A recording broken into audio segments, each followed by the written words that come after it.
In this class, let us consider this theorem regarding the eigenvalues and eigenkets of Hermitian operator.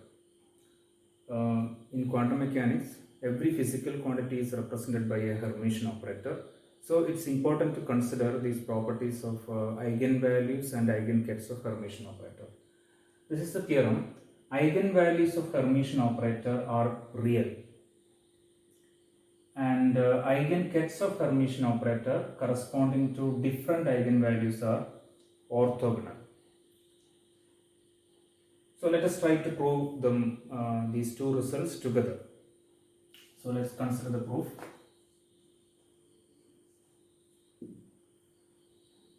Suppose ket A prime and ket A double prime are two eigenkets of Hermitian operator. Okay, these are eigenkets of Hermitian operator.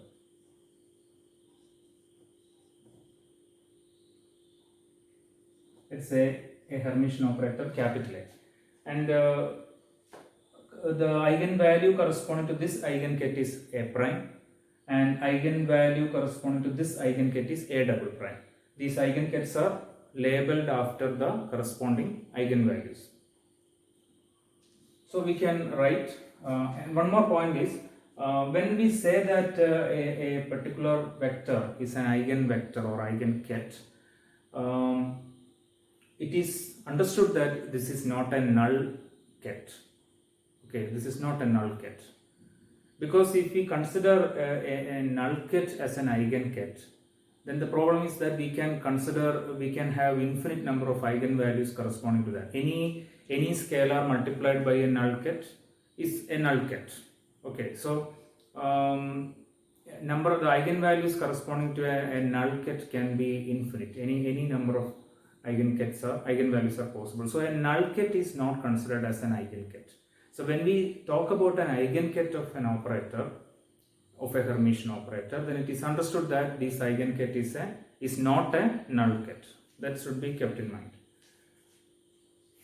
Okay, and so then we can write this operator A, Hermitian operator A, acting on the eigenket A prime will give this eigenvalue A prime times eigenket A prime. Let's call it equation 1. Similarly, A acting on eigenket A double prime gives eigenvalue A double prime times eigenket A double prime. Okay. First of all, I take in equation 2, I am taking the adjoint of this equation, okay, or dual correspondence of this equation. Then let's see how it goes. This ket vector will become bra vector. A becomes A dagger. But since A is a Hermitian operator, A dagger is equal to A, so we have A itself here. Okay, so here we have used the result that A dagger is equal to A. Okay, this is equal to, here this ket becomes bra vector, and this A, this is a scalar. Okay, let us assume that it's a complex scalar for the time being. We have to prove that it is real. These eigenvalues are real. But in general, let's assume that it's complex. So if it is complex, when you take the adjoint, what happens? It becomes A double prime star. Okay, let's call it equation 3. Now what I am going to do is, in equation 1, let me multiply from the left with the bra vector A double prime. Okay, then what do you get? Equation 1 becomes bra vector A double prime operator A ket A prime equals, here A prime is a scalar, then when you take the inner product with A double prime, what you get is A prime times A double prime A prime. The inner product is with this ket A prime. Let's call it equation 4. Now come to equation 3. In equation 3, I am multiplying from the right with ket A prime. Okay, so the logic is when you multiply from the right with ket A prime, the left hand side will be exactly like this one. Okay, that's why we are multiplying from the right with ket A prime. So the left hand side becomes A double, equation 3 becomes A double prime, gravector A double prime, operator A. Then you are multiplying from the right with ket A prime. So, and here A double prime star, gravector A double prime, and from the right you have ket A prime. Equation 5. Let's take, find equation 4 minus equation 5. Okay, so this part is cancelled. Okay, this scalar and this scalar, this is a scalar, right? So this scalar and this scalar will be the same, so it will cancel. So on the right side what you have is this inner product and this inner product are identical, so we can take it outside. So what you get is A prime minus A double prime times gravector A double prime ket A prime is equal to 0. Equation 6.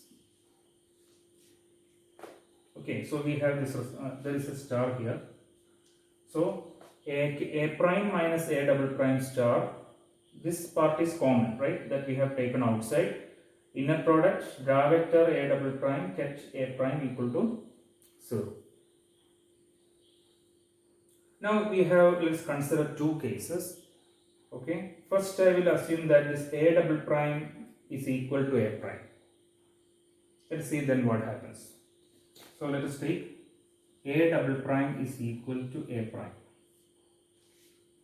Then what happens to equation 6? Equation 6 becomes, so here instead of A double prime I am putting A prime. So we have A prime minus A prime star, and this inner product becomes A prime gravector A prime ket A prime is equal to 0. Instead of A double prime I am putting A prime, and here also instead of A double prime I have used A prime. Now we have a product equal to 0. This part into this part is equal to 0. What about this part? This is the inner product of a vector with itself. Okay, so we know that inner product of a vector with itself is always greater than or equal to 0. Okay, and this is equal to 0 only if the ket A prime is equal to 0. But what is ket A prime? Ket A prime is an eigenket of the Hermitian operator A, and by definition an eigenket cannot be a null ket. So if ket A prime is not a null ket, then this inner product of ket A prime with itself is always greater than 0. Okay, so we can modify this. In this case, this inner product of a non-null ket, we can say inner product of a ket which is not a null ket is always greater than 0. So this part is always greater than 0. So it means that this product will become 0 only if this part is equal to 0. So this implies A prime minus A prime star should be 0, or A prime is equal to A prime star. Now this result, okay, we assumed that in general A prime can be a complex scalar. Now we have got the result that this complex scalar is equal to its own complex conjugate. In the case of a complex number, if a complex number is equal to its own complex conjugate, it happens only when its imaginary part becomes 0. Okay, so simply let us take that this A prime is something like x plus iy. Then A prime star is equal to x minus iy. So x plus iy equals x minus iy. This means that, okay, real part will cancel. We get 2iy equal to 0, which means y equal to 0. So a complex number is equal to its complex conjugate means that its imaginary part is 0. That means it's a real number. So this proves that this implies A prime is a real scalar, not a complex scalar. So this proves the first part of our theorem.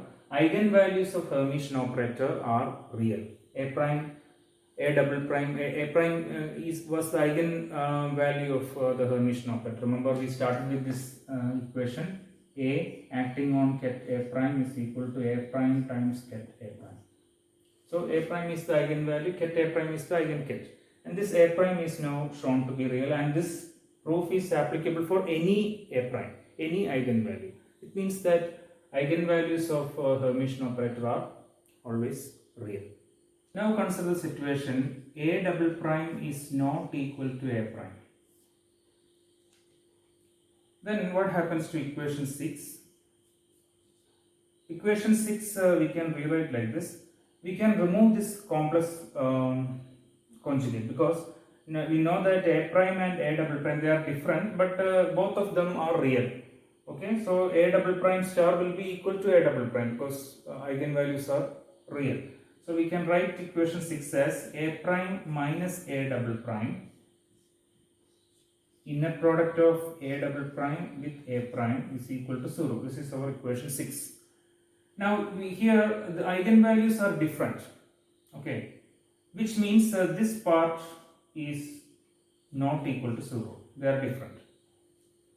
Then this product is equal to 0 only if this part is equal to 0. So this implies this inner product of bra vector A double prime with A prime is equal to 0. Okay.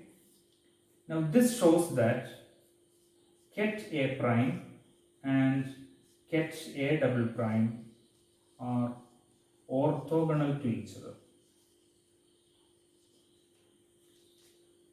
This is the orthogonality condition.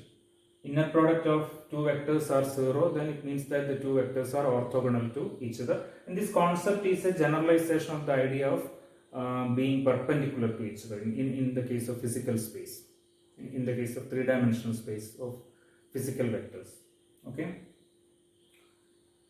So we have proved the second part also. Eigenkets of Hermitian operator corresponding to different eigenvalues are orthogonal. Here the eigenvalues are different, and eigenkets corresponding to different eigenvalues are orthogonal to each other, mutually orthogonal. And we can also normalize these eigenkets, okay, by dividing each eigenket by its own norm, right? So since we can always normalize an eigenket, then we have also shown here that eigenkets are orthogonal to each other. So we can assume that they are orthogonal as well as normalized. Okay. So for the inner product of two eigenkets is equal to, we can write delta A prime A double prime. This is the orthonormality condition. Orthonormality of the eigenkets. Eigenkets of Hermitian operator. If A prime is not equal to A double prime, as in this case, okay, if the two eigenkets are different, then they are mutually orthogonal. The inner product is equal to 0. They are orthogonal. On the other hand, if A prime is equal to A double prime, okay, put A double prime is equal to A prime, to say, then the right hand side is 1. That means bra vector A prime, ket vector A prime will be equal to 1. That means the eigenkets are normalized also. Norm is 1. Okay. So this satisfies normalization as well as orthogonality. So we can assume that eigenkets of a Hermitian operator are orthonormal. They form an orthonormal set. Another property of the eigenkets of a Hermitian operator is this. They form a complete set of vectors.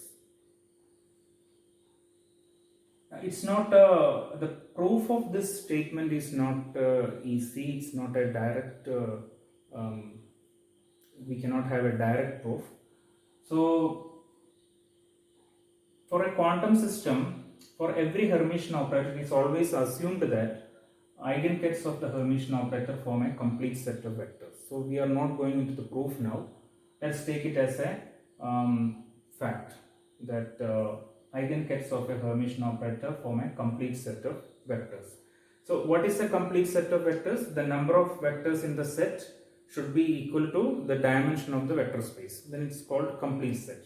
Now, if you have a complete set of vectors, they can act as a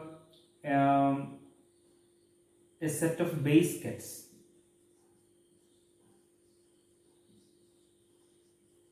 of the vector space.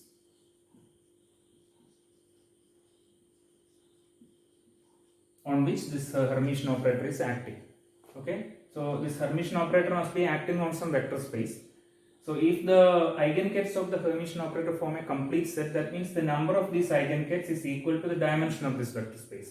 So these eigenkets of the Hermitian operator can be used as a set of base kets of the vector space. So a vector space can have infinite number of choices for the base kets.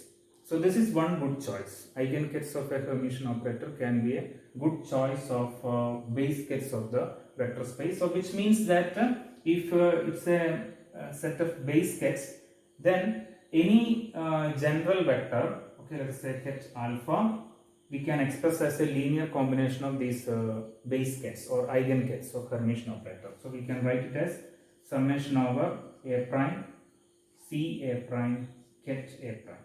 So this set of ket a prime are the eigenkets of the Hermitian operator, and we know that they are orthonormal, right? And they are also complete, so they can be used as base kets, and a general ket can be expressed as a linear combination of these base kets. So we have already in 2 or 3 classes back, we have already discussed how a general vector can be expanded in terms of base kets. Now here the idea is the same. The only difference now is that this is not simply any base ket, but these base kets are eigenkets of a Hermitian operator which is acting on this vector space. So let us simply rewrite all the equations we have discussed. Some of the equations we have discussed in the one of the previous classes. I am going to rewrite in this notation of eigenkets. Okay, so this will make us familiar with the new notation. Okay, and as well as we will recast the ideas that we have already studied in this notation. Okay, so this is the idea.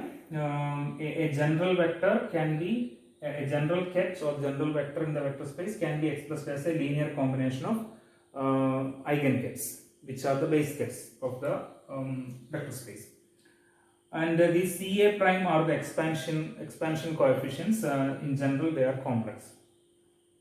Let's try to find out this Ca prime. In order to get this Ca prime, what I am going to do is I am taking the inner product of this general vector with one eigenket A double prime.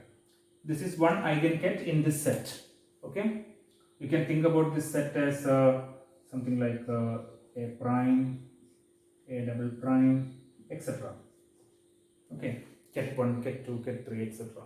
So I am just taking the inner product of this general ket with A double prime. So bra vector A double prime ket alpha is equal to summation over A prime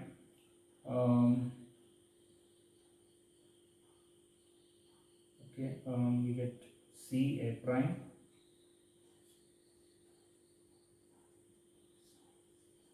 okay. Now this is equal to, what is this?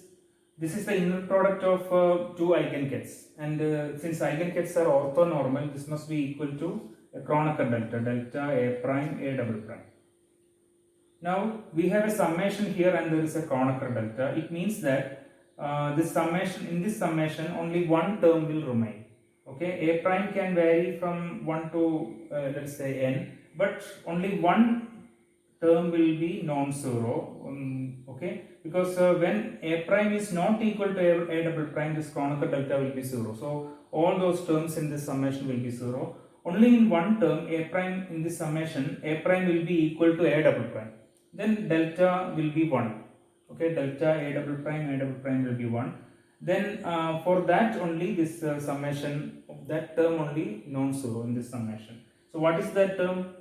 Okay, when A prime is equal to A double prime, this is 1. What happens to this one? This becomes C A double prime. Okay, so when you take a inner product of the general vector with one eigenket, one base ket, we get this expansion coefficient. Okay, so we can say that this expansion coefficient is the component of this general vector along the direction of this base ket. Again, the analogy of physical vectors in three-dimensional space we have already discussed. This idea of expanding a general vector in terms of eigenkets or base kets, it's just like expanding a general vector A like this: AXI, AYJ, AZK, where unit vector I, J, K are the base kets in a three-dimensional physical space. So this equation is analogous to this one. This is a generalization. And what about this? When you take the inner product of the general vector with one of the base kets, what you get is the component of this general vector along the direction of this base ket. How do you get this here? For example, when you take I dot A, inner product of a base ket with the general vector, inner product of a base vector with the general vector, what you get is AX, the component of general vector along the direction of this base vector AX. In the same way, the CA double prime is the component of the general vector along the direction of this base ket. Okay, so we can also say then what is A ket A prime alpha? This will be CA prime. This CA prime, okay, will be simply inner product of a component of ket alpha along the direction A prime, right? So we can rewrite this in this expression. Instead of CA prime, I am going to substitute this. So if we use this relation, instead of CA prime, if I write this inner product here, then this equation becomes ket alpha is equal to summation over A prime. So instead of CA prime, I am writing bra vector A prime alpha A prime, ket A prime. Okay, so this equation is the same as this equation. A general ket is expanded in terms of the base kets, which are the eigenkets of the Hermitian operator, and these are the expansion coefficient. What is the meaning of this each expansion coefficient? The component of general vector along the direction of each base ket or each eigenket. Now this expression, let's rewrite in this way. This being a scalar, I can write it here or here. Okay, so let me write it on this side of the ket vector. So how do you, what do you get is this ket I am writing first, ket A prime, and then this scalar I am writing. So A prime ket alpha. Okay. Now in one of the previous classes we have learned that this quantity ket alpha bra vector beta, this is an operator. We have seen that. Okay. If you look at this expression, see, this is in this form. Ket A prime bra vector A prime. This part is in this form. Okay. So you can look at this expression and you can say this is some operator times a ket. Okay, so a general ket is expressed as summation over base kets and some type of an operator times the ket. Okay, in this way also we can interpret it. And so if you look at this, you have ket alpha here, you have ket alpha here. Then the whole remaining thing, summation over A prime and this operator must be identity. So that means we can say summation over A prime ket A prime bra vector A prime must be identity operator. That means you multiply this ket alpha with identity operator, you get ket alpha. That's it. There is no change on the general vector. So this is an identity operator, and this relationship, okay, this relationship is the mathematical form of completeness of eigenkets. So completeness of eigenkets of a Hermitian operator can be mathematically expressed like this. Summation over A prime ket A prime bra vector A prime is equal to identity. And this means that any general vector you can express like this. That means you can express like this or this. Any general vector you can express in terms of the base case. So the same idea is encoded here in this mathematical form. Okay, this is called the completeness condition or closure of eigenkets of a Hermitian operator. So the eigenkets of Hermitian operator have three important properties. They are the eigenvalues and eigenkets of Hermitian operator have three important properties. One is that eigenvalues are real. Eigenvalues of a Hermitian operator are real. Second, eigenkets of Hermitian operator corresponding to different eigenvalues are orthogonal. And we can also say that they are orthonormal because we can always normalize them. So eigenkets of a Hermitian operator are normalized, orthonormal. And thirdly, eigenkets of a Hermitian operator form a complete set. So they can be chosen as a base set. Basis set for the vector space. It means that any general ket can be expressed as a linear combination of these eigenkets. Okay, and the completeness condition can be expressed like this. Let us consider this quantity projection operator. Okay, let us see what it is. Let us start with the quantity that we have just seen, that is this quantity. Okay, we know that this is an operator, but what is the action of this operator? Let us consider this operator acting on a general ket alpha. What is the result? Okay, now this is equal to,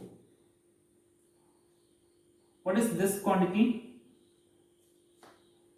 Okay, maybe this quantity is a scalar, right? In the product of a base ket with the general ket. This is scalar, so maybe I can write it first.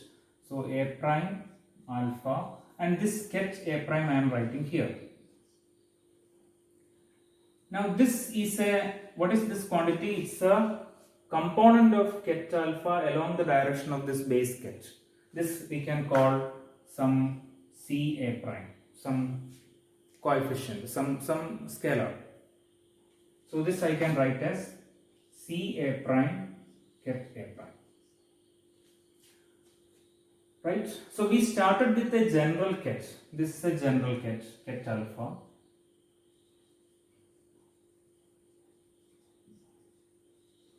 We operated this operator ket A prime, bra vector A prime on this general ket, and we ended with this ket. What is this ket?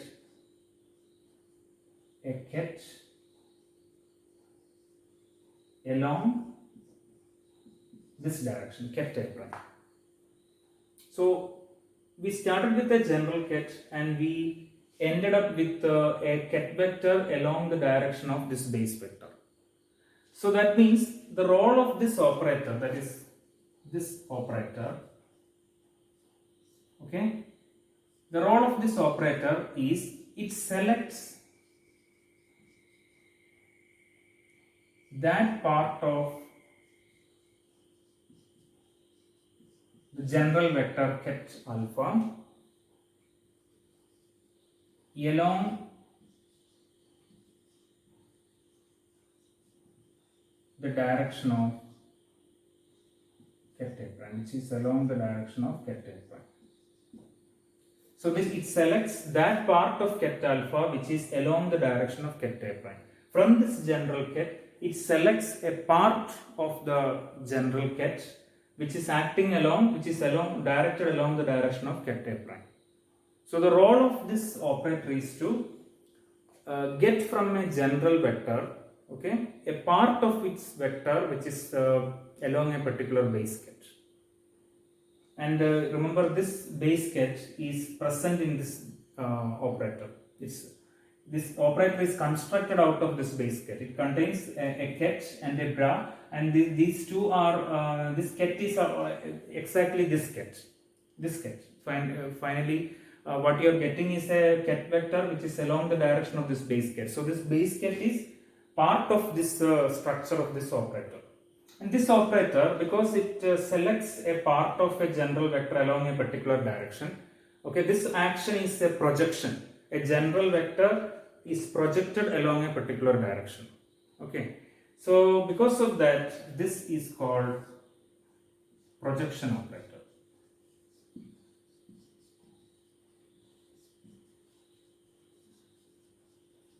we use a symbol like this, capital letter delta A prime for this projection operator. So this is equal to ket A prime bra vector A prime.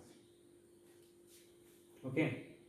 So this is a symbol for the projection operator. So the role of the projection operator is project a part of a general ket along the direction of a particular base ket.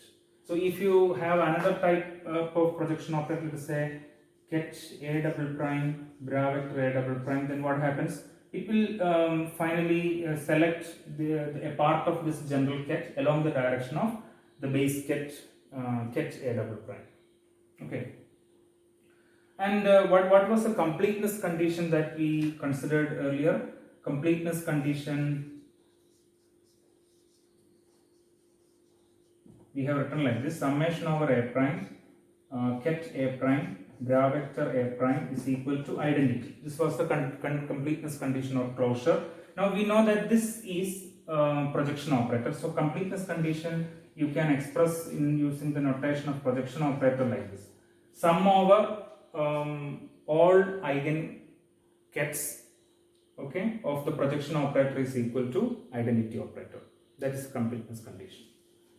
Let us consider an illustration of the usefulness of projection operator, also the usefulness of the completeness condition. Let us start with a ket alpha, a general ket alpha, which is normalized. Okay, so if it is normalized, inner product of alpha with itself should be 1, right? Because it is normalized. Norm is 1. Now let us try to rewrite this normalization condition. This is the normalization condition in terms of the components of this general ket along component of this general ket in terms of some given basis, in a given basis. Okay, so what is we have to choose a basis. Suppose our basis is a set of eigenkets of a Hermitian operator. Okay, so this we know that eigenkets of a Hermitian operator form a complete set, and hence they can be used as basis of the vector space. So this is our basis. So how do we express the normalization condition in terms of the components of this vector in this given basis, in the general ket in this given basis? We know that the vector addition, scalar multiplication, etc. can be expressed in terms of the components of the vector. Similarly, inner product also can be expressed in terms of the components of the vector, then in a given basis. Then this normalization condition should also be expressed in terms of the components. So how do we do this? Let's see how we can do this. So what I am going to do is, I am introducing, see, this is a complete set, right? What is a completeness condition? Sum over A prime ket A prime bra vector A prime is equal to identity. Okay, so I am introducing an identity operator here. In between this ket alpha, bra vector alpha and ket alpha, I am introducing identity. In terms of in the position, instead of this, or in the position of this identity, I am substituting this left hand side. Okay, so we have bra vector alpha. Instead of this identity, I am substituting this summation over A prime ket A prime bra vector A prime. Okay, and then you have alpha, this ket alpha. So this part we have substituted. Okay, this was the identity. This is equal to 1. Now let me take the summation outside. So sum over A prime, you have bra vector alpha here, you have ket A prime here, then you have ket A prime here, sorry, bra vector A prime here, ket alpha here. This is equal to 1. Now here, this is simply the complex conjugate of this. See, you have A prime alpha here, you have alpha A prime here. This is simply the exchange of the prefactor and postfactor, or bra vector and ket vector in this inner product. So this I can write as bra vector A prime ket alpha star. If you exchange the vectors in an inner product, it will become complex conjugate. Okay, here it is A prime alpha. Okay, now what is this A prime alpha, bra vector A prime ket alpha? It's the component of ket alpha along the direction of this base vector, which we can call C A prime. Okay, so here I can write summation over A prime C A prime star C A prime is equal to 1, or summation over A prime modulus C A prime square is equal to 1. Okay, so the normalization condition of a vector you can either express in terms of the vector itself, norm is equal to 1, or you can express in terms of its components in a given basis like this: summation over A prime sum over A prime mod C A prime square is equal to 1. So this is one of the illustrations of the usefulness of the completeness condition or usefulness of the projection operator. Okay, we can introduce an identity wherever we require, and we can substitute the completeness condition, and we can manipulate the terms to get the desired result.